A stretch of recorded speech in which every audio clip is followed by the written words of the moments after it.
حضرت ذوالنون مصری بڑا نام ہے صوفیہ کے ہاں، اور بڑا نام ہے علماء کے ہاں، اور بڑا نام ہے انسانیت کا سبق پڑھنے پڑھانے والوں کے ہاں۔ ذوالنون مصری ایک روز کسی نے تمسخر اڑانے کی نیت سے ان سے ایک سوال کیا کہ سب سے بڑا عقل مند کون ہے حضرت؟ سب سے بڑا عقل مند کون ہے؟ ذوالنون مصری نے فرمایا، ظاہر ہے کہ صوفی جب جواب دیتا ہے تو اس کے جواب دینے کا انداز بڑا نرالا ہوتا ہے نا؟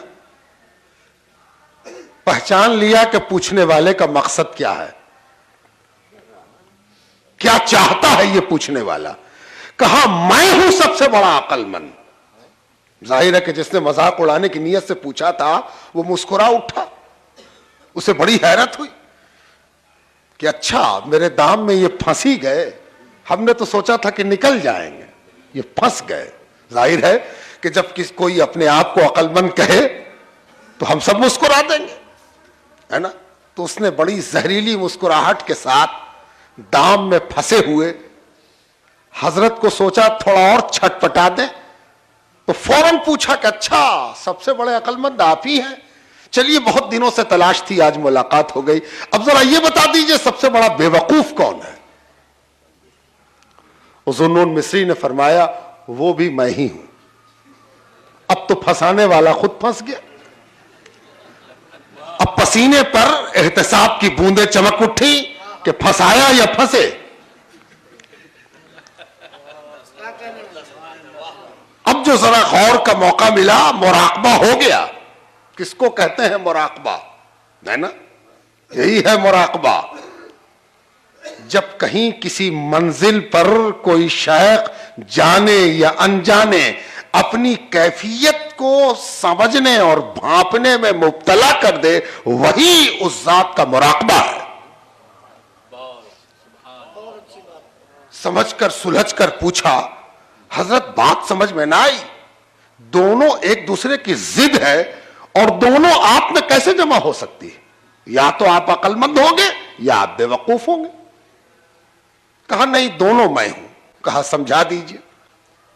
ذوالنون مصری نے فرمایا دیکھو سب سے بڑا عقل مند میں اس لیے ہوں کہ میرا کوئی گناہ مجھ سے پوشیدہ نہیں ہے، میرے دامن کا کوئی داغ مجھ سے معافی نہیں ہے، میں اپنے بارے میں سب کچھ جانتا ہوں، اچھی طرح ذوالنون کو پہچانتا ہوں، مصری نسبت کی حقیقت جانتا ہوں، اور میں اس سے بڑی عقل مندی نہیں جانتا ہوں۔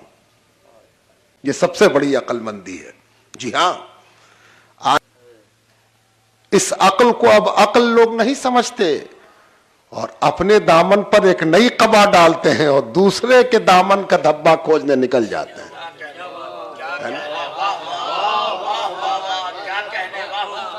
تصوف احتساب کی وہ دار ہے جس پر چلنے والا پہلے خود کو لٹکاتا ہے، تب جا کر وہ کسی منصور کی تلاش میں لگتا ہے نا؟ آج کا زمانہ جس ٹرینڈ پر چل رہا ہے، انگشت نمائی، انگلیوں کا اٹھنا، تصوف وہ ہے جو اس اٹھی ہوئی انگلی کو گھما دیتا ہے ادھر،